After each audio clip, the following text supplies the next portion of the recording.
गुजरातमधील वडोदरा येथे एका भरधाव वेगाने येणाऱ्या कारने मागून 3 दुचाकींना धडक दिली आहे। या अपघातात 37 वर्षीय महिला हेमाली पटेल यांचा मृत्यू झालाय, तर एका मुलासह इतर 7 जण जखमी झाले आहेत। ही घटना 13 मार्च रोजी रात्री 12:30 वाजता करेलीबाग परिसरातील मुक्तानंद सर्कल जवळ झाली।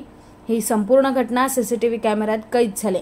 100 ते 120 किमी प्रति तास वेगाने जाणारी ही कार पुढे जाणाऱ्या वाहनांना धडकली। गाडीतून बाहेर पडणारा एक तरुण चेहरा लपवत गाडी चालवणाऱ्या तरुणाकडे बोट दाखवतो आणि म्हणतो, मी काहीही केलं नाही, त्याने हे केलंय। गाडी चालवणारा तरुण बाहेर येतो आणि मोठ्याने ओरडतो। पोलिसांनी आरोपी कार चालक रक्षित रवीश चौरसिया आणि त्याचा प्रवासी प्राशू चौहान यांना अटक केली आहे। दोघेही कायद्याचे विद्यार्थी आहेत। रक्षित हा MS विद्यापीठाचा विद्यार्थी आणि प्राशू हा पारुल विद्यापीठाचा विद्यार्थी आहे। बदलापूरच्या उल्हास नदीत 4 मुलांचा बुडून दुर्दैवी मृत्यू झाल्याची घटना आज दुपारी घडली आहे। धुळवड खेळल्यानंतर रंग काढायला हे तरुण उल्हास नदीवर गेले होते, परंतु पाण्याचा अंदाज न आल्याने चौघांचा मृत्यू झालाय। 4ही तरुण चामटोरी जवळील पोद्दार गृहसंकुलातील रहिवासी आहेत। सध्या त्यांचे मृतदेह बदलापूरच्या उपजिल्हा रुग्णालयात शवविच्छेदनासाठी आणण्यात आले आहेत। दरम्यान या घटनेनंतर परिसरात शोककळा पसरली आहे।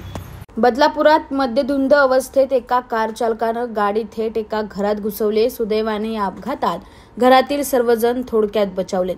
बदलापूरच्या हिंद्रेपाडा परिसरात काल रात्रीच्या सुमारास हा अपघात झाला। काल होळीचा सण असल्यामुळे अनेकांनी मद्यप्राशन केलं होतं। अशाच एका मद्यधुंद कार चालकाने भरधाव वेगात आपली कार बदलापूरच्या हिंद्रेपाड्यातील एका घरात घुसवली। काल रात्रीच्या सुमारास हा अपघात घडला। या अपघातात कोंडिलकर यांच्या घराचं नुकसान झालंय। सुदैवानं कोणीही जखमी झालेले नाही। अपघातात कार चालक किरकोळ जखमी झाल्याची माहिती समोर येते। आता या मद्यपी कार चालकावर पोलीस काय कारवाई करतात ते पाहणं महत्त्वाचं ठरणार आहे। बदलापूरच्या उल्हास नदीत एका 11 वर्षीय मुलाचा बुडून मृत्यू झाल्याची दुर्दैवी घटना घडली आहे।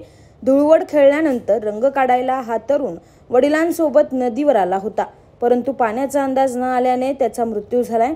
हर्ष आनंद चौहान असं मयत मुलाचे नाव असून तो उल्हासनगर कॅम्प 5 मधील प्रेमनगर टेकडी येथे रहिवासी आहे।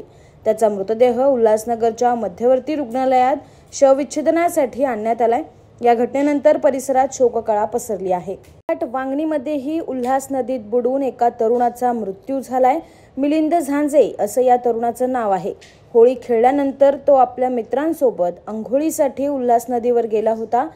काराव गावाजवळ पोहत असताना पाण्याचा अंदाज न आल्यानं तो पाण्यात बुडाला। एकाच दिवसात बदलापुरात 4 तर वांगणीत एका तरुणाचा बुडून मृत्यू झाल्याने हळहळ व्यक्त होतीये। श्रावणी बाळा, तुझ्या बापूला माफ कर। तुझा बापू सर्वांसोबत चांगला वागला, पण या नालायक राक्षसांनी माझा छळ लावलाय, असं म्हणत एका शिक्षकानं स्वतःला संपवलंय। बीड जिल्ह्यातील केज येथे स्वराज्य नगर भागात असलेल्या कृष्ण अर्बन कोऑपरेटिव्ह बँकेच्या प्रांगणात हा प्रकार घडला। धनंजय अभिमान नागरगोजे असं या शिक्षकाचं नाव आहे। त्यांनी आपल्या मुलीला उद्देशून केलेली शेवटची फेसबुक पोस्ट चर्चेत आहे। ज्या लोकांमुळे त्यांना हे टोकाचं पाऊल उचलावं लागलं, त्यांच्या नावाचा उल्लेखही या पोस्टमध्ये केलाय।